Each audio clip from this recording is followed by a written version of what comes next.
காவேரியன்ஸ் அனைவருக்கும் தமிழ் புத்தாண்டு வாழ்த்துக்கள். இன்றைக்கி எந்த டாபிக் எடுத்திருக்கேன் அப்படின்னு பார்த்தீங்கன்னா, அமெரிக்காவும் சைனாவும் இப்போ ஆல்மோஸ்ட் ஃபேஸ் ஆஃப் அப்படின்னு சொல்லலாம். இந்த சிச்சுவேஷனில் சைனாவை புறக்கணிச்சிட்டு அமெரிக்கா பிஸ்னஸ் பண்ணிட முடியுமா, இல்லாட்டா the rest of the world வந்து சைனா இல்லாமல் இருக்க முடியுமா அப்படிங்கிறத பேச போகிறேன். இதை தவிர கோல்டு ப்ரைஸ் அதோட மூமெண்ட்டு, அப்புறம் அன்றைக்கி போட்ட வீடியோவில் வந்து மெக்னிஃபிஷன் 5 அப்படின்னு பேசியிருந்தேன். அப்புறமேல இந்த இஎம்எஸ் செக்டாரும் அதில் ஆட் பண்ணிக்கலாம், அது எப்படி நெகோசியேஷன் போகுதுன்னு பார்த்துட்டு அப்படின்னு சொன்னேன். இப்போ வந்து அது 6th செக்டாரை ஆட் பண்ணிக்கலாம்னு நினைக்கிறேன். தெர் இஸ் மெக்னிஃபிஷன் 5ன்னு சொல்கிறதுக்கு பார்த்தா மெக்னிஃபிஷன் 6 அப்படின்னு சொல்லிக்கலாம் அப்படின்னு நினைக்கிறேன். ஸோ அதை எல்லாமே டீல் பண்ண போகிறேன். ஃபஸ்ட்டு ஒரு டிஸ்க்ளைமர், இது எடுத்தோன்னு சொல்லிடலாம், அதான் பெட்டர்னு நினைக்கிறேன். இதில் வந்து நிறைய ஸ்டாக்ஸை பற்றி பேச போகிறேன், அண்ட் இல்லாட்ட செக்டார்ஸ் பற்றி பேச போகிறேன். இது அத்தனையுமே ஃபார் இன்ஃபர்மேஷன் அண்ட் எஜுகேஷன் பர்பஸுக்கு தான். I am not a SEBI registered advisor. ஏதாவது ஸ்டாக்ஸு இந்த வீடியோவில் நான் பேசினேன்னா நீங்கள் வாங்கணும்னு நினச்சிங்கன்னா ஒரு செபி ரெஜிஸ்டர்ட் அட்வைசர்கிட்ட கேட்டு வாங்குறது பெட்டர். இந்த வீடியோ பார்க்குறதுக்கு முன்னாடி ஒரு ரிக்வெஸ்ட், நம்மளுடைய அத்தனை வியூவர்ஸ்க்கும்.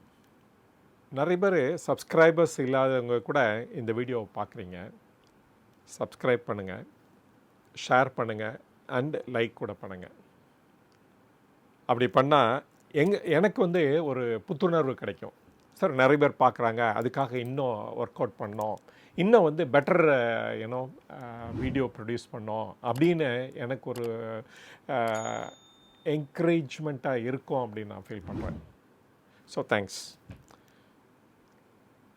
இப்போ சைனாவை விட்டுட்டு இந்த உலகம் இயங்குமா அப்படின்னு பார்த்தா ரொம்ப கஷ்டம் அப்படின்னு நான் சொல்லணும். அண்டு என்னென்ன ரீசன் அப்படின்னு சொல்லிடுறேன் பாருங்களேன். இந்த ஃபஸ்ட்டு ரீசன் என்ன அப்படின்னா, சைனா வந்து இன்றைக்கி ஒரு சென்ட்ரல் ரோல் ப்ளே பண்ணுறாங்க.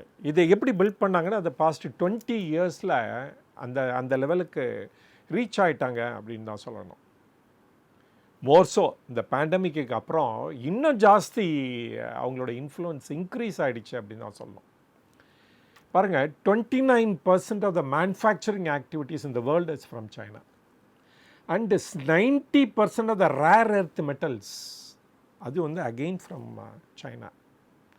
அண்டு இந்த ரேர் எர்த் மெட்டீரியல்ஸ்லாம் எங்கே யூஸ் பண்ணுறாங்கன்னு பார்த்தீங்கன்னா, semiconductors, electric vehicles and defence, அதனால் எல்லா ஏரியும் இம்பார்ட்டன்ட். இவங்களுடைய மேனுஃபேக்சரிங் ஸ்ட்ரென்த் எங்கே இருக்குதுன்னு பார்த்தீங்கன்னா, எலக்ட்ரானிக்ஸ், டெக்ஸ்டைல், டாய்ஸ் எல்லாமே வைட்டல். ஒரு டே டு டே அப்ளிகேஷனுக்கு அது ரொம்ப யூஸ்ஃபுல் ஆகும். அப்புறம் இவி பேட்ரிஸில் பார்த்தீங்கன்னா 80% ஆஃப் த இவி பேட்ரிஸ் இவங்க தான் பண்ணுறாங்க.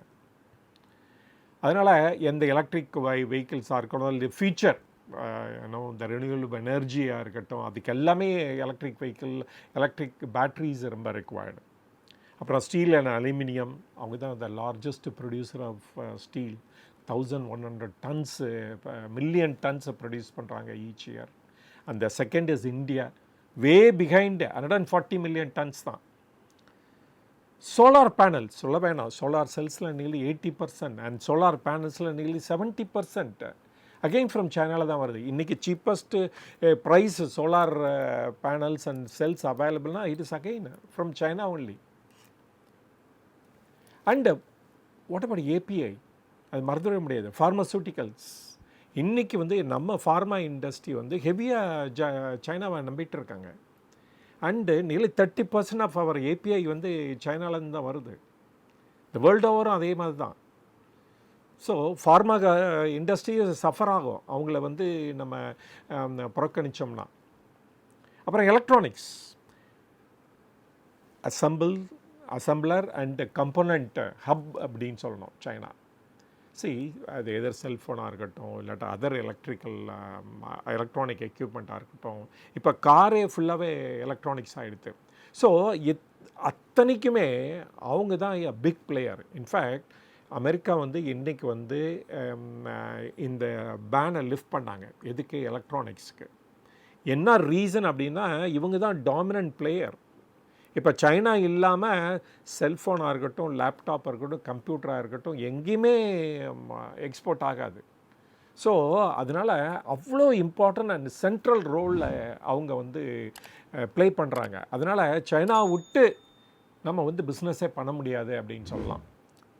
சரி, அப்படியே பண்ணால் என்ன ஆகும் அப்படின்னா, நம்ம சரி பண்ணிட்டோம், சைனா வந்து ஒரு கம்யூனிஸ்ட் கண்ட்ரி, அது ஒன் மேன் டிக்டேட்டர்ஷிப்பு, அதை புறக்கணிக்கிறோம் அப்படின்னு நினச்சோம் அப்படின்னா என்னென்ன ப்ராப்ளம் வரும்னா, ஃபஸ்ட்டு வந்து 2 to 4% டிக்ளைன் என்ன குளோபல் க்ரோத் அப்படின்னு சொல்லலாம். இந்த பாயிண்ட்ஸ் எல்லாமே நான் வீடியோவில் அட்டாச் பண்ணியிருக்கேன், நீங்கள் கூட பாஸ் பண்ணி அதை தெரிஞ்சுக்கலாம். அப்புறம் தி கன்சியூமர் குட்ஸ் அப்படிலாம் 20 to 40% ப்ரைஸ் இன்க்ரீஸ் ஆகும்.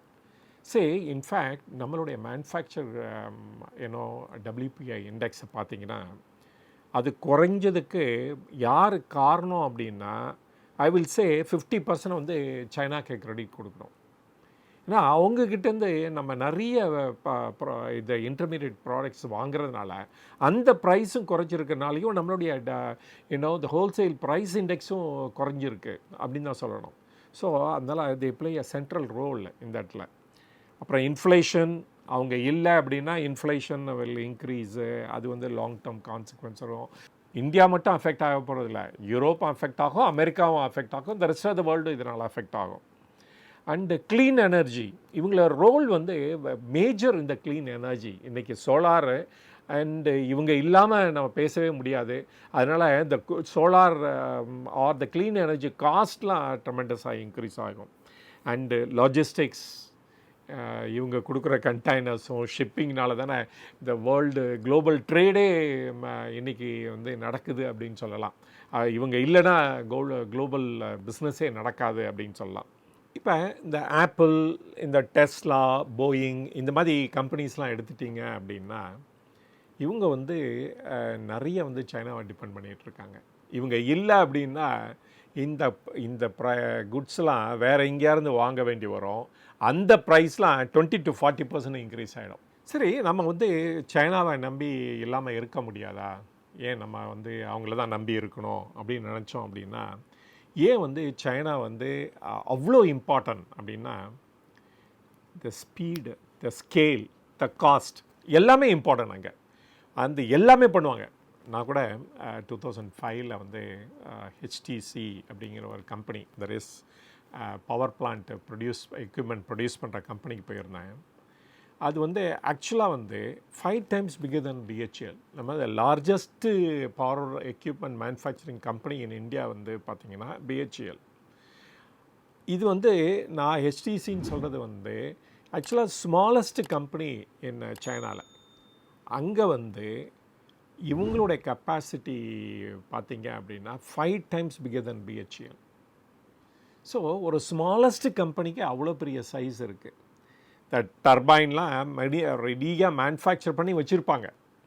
ஆர்டர் வந்துன்னா டக்குன்னு இமிடியேட்டாக ஷிப் பண்ணாங்க. அந்த மாதிரி இந்த ஸ்பீடெல்லாம் நீங்கள் எங்கேயுமே பார்க்க முடியாது. ஸோ அதனால் வந்து இவங்கள ரீப்ளேஸ் பண்ணவே முடியாது யாருனாலையும் இந்த ஆஸ்பெக்ட்ஸில் பார்த்தீங்கன்னா. அப்புறம் அந்த இன்ஃப்ராஸ்ட்ரக்சர், அவங்களோட boards, highways, factories, skilled labour. இன்றைக்கி வந்து ஆப்பிளோட சிஇஓ சொன்னார், ஏன் வந்து நாங்கள் வந்து சைனாவை நம்பி அங்கே வந்து மேனுஃபேக்சர் பண்ணுறோம் அப்படின்னா, அங்கே சீப் லேபர் இருக்கிறதுனால நாங்கள் போகல, பட் ஆனால் ஸ்கில்டு பீப்புள் இருக்கிறதுனால அங்கே போனோம் அப்படின்னு சொன்னார். அதுதான் உண்மை. ஆக்சுவலாக இப்போ அமெரிக்காவில் கூட ஸ்கில்டு லேபர் இருக்காங்க. இப்போது ஸ்கில்டு லேபர் வேணும் அப்படின்னா ஒன்லி ஒரு ரூம் ஃபுல் ஆஃப் பீப்புள் தான் அமெரிக்காவில் கிடைப்பாங்க. அதே இது சைனாவில் வந்து எப்படி ஸ்கில்டு பீப்புள் அவைலபிளாக இருப்பாங்க அப்படின்னு பார்த்தா, ஒரு கல்யாணம் பண்ணுற லெவலுக்கு உங்களுக்கு ஸ்கில்டு பீப்புள் கிடைப்பாங்க. ஸோ அந்த மாதிரி இந்த லார்ஜ் நம்பர் இருக்கிறனாலையும் அது வந்து ஒரு அட்ராக்டிவ் ஃபீச்சராக இருந்தனால தான் ஆப்பிள் அங்கே போனதாக அவர் சொல்கிறார். அவர் அப்புறம் இப்போ பார்த்திங்கன்னா இந்த டெக்னாலஜி லீப், இப்போ ஆல் த டீப் சீக், மனஸ், ஜென்ஸ்பார்க் இந்த மாதிரி உங்களுக்கு புது ப்ராடக்ட் வர வர நீங்கள் வந்து அமெரிக்காவை பீட் பண்ணுற அளவுக்கு வந்துட்டாங்க. ஸோ அதனாலேயும் சொல்லலாம் ஸ்டில் வந்து வேர்ல்டு வந்து சைனாவை தான் நம்பி இருக்குது அப்படின்னு சொல்லலாம். சரி, 2 பேருக்கு தகராறு வந்துருச்சு, இனிமேல் சுமூகமாக முடியாது 2 பேருக்கும். அப்படின்னு நினச்சிட்டோம் அப்படின்னா என்ன ஆகும் அப்படின்னு பார்த்தீங்க அப்படின்னா இதுதான் electronic industry is a first விக்டிமாக இருக்கும். அண்டு யார் ரீப்ளேஸ் பண்ணுவா அப்படின்னா டெஃபினட்டாக இந்தியாவும் ஒரு இம்பார்ட்டன்ட் பிளேயராக இருப்பாங்க, வியட்நாம், இந்தியா, மெக்சிகோ எல்லாம். பட் ஆனால் இந்த காஸ்ட் ஆஃப் ப்ரொடக்ஷன் இந்த ஏரியாவில் வந்து ரொம்ப ஜாஸ்தியாக இருக்கும் தென் சைனாவோட. அண்டு வந்து நாட் ஓன்லி தட், அங்கே ஸ்கில்டு பீப்புள் அவைலபிலிட்டி வந்து தெர் இஸ் அ கேப் இருக்கும். அதனால் ஒரு 2 to 3 years அது ஆகும் அந்த சைனாவோட ஏன்னோ லெவல் ஆஃப் ஸ்கில்லுக்கு ரீச் ஆகிறதுக்கு another 2 to 3 years அது வரைக்கும் சஃபர் பண்ண வேண்டியதாக இருக்கும். அண்டு அது டெக்ஸ்டைல்ஸ் எடுத்துட்டிங்கன்னு வச்சுக்கோங்களேன், யார் வில் ரீப்ளேஸ் சைனா அப்படின்னு பார்த்தீங்கன்னா பங்களாதேஷ், டர்க்கி, இந்தோனேஷியாலாம் ரீப்ளேஸ் பண்ணலாம். செமிகண்டக்டர்ஸ் பார்த்தீங்கன்னா US, Taiwan, south Korea, Japan இவங்களாம் வந்து சைனாவை ரீப்ளேஸ் பண்ண முடியும். அண்டு இவி பேட்ரிஸ் பார்த்தீங்கன்னா US, European union, Indonesia, chilli அவங்கெல்லாம் பண்ணலாம். ஏன்னா சில்லியில் தான் உங்களுக்கு வந்து நிறைய ரா மெட்டீரியல்ஸ் அவைலபிள், லித்தியம் அங்கே தான் அவைலபிளாக இருக்குது. ஃபார்மா எடுத்துட்டிங்கன்னா இந்தியாவில் கேன் ரீப்ளேஸ் ஈஸியாக சைனா. ஸோ ஆனால் அந்த டைம் கேப் ஆகும். சரி, இன்றைக்கி நினச்சா உடனே ரீப்ளேஸ் பண்ண முடியாது, another 2 to 3 years ஆகும் டிபெண்டிங் அப்பான் அந்த எந்த செக்டாருங்கிறத பொறுத்து இருக்குது. சரி, சைனா இனிமேல் வேணாம்பா, நம்ம வந்து விட்டுடலாம் அப்படின்னு நினச்சி எல்லா த ஹோல் வேர்ல்டும் டிசைட் பண்ணிட்டாங்கன்னா என்னென்ன ரிஸ்க்கு நம்ம ஃபேஸ் பண்ண வேண்டியிருக்கும் பார்த்தீங்கன்னா, ஒன்று வந்து the share market will fall 15 to 25% ஷூராக ஃபால் ஆகிடும்.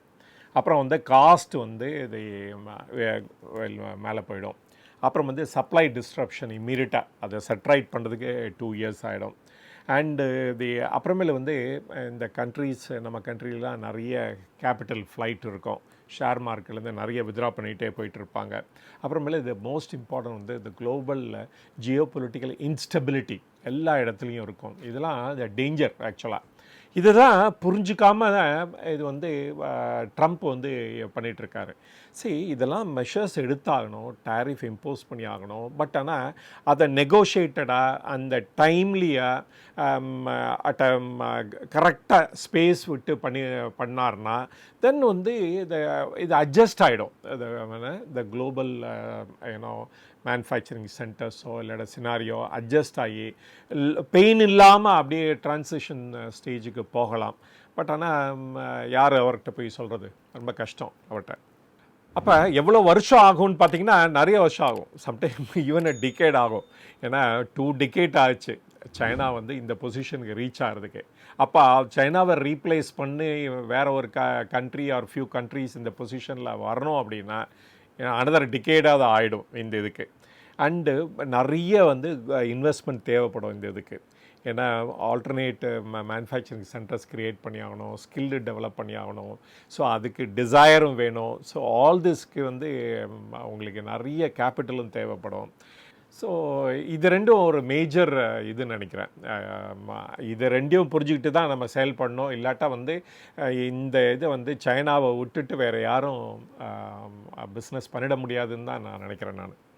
ஸோ கன்க்ளூஷன் என்ன சொல்லலாம்னா, சைனாவை விட்டுட்டு இந்த உலகம் இயங்காது கண்டிப்பாக.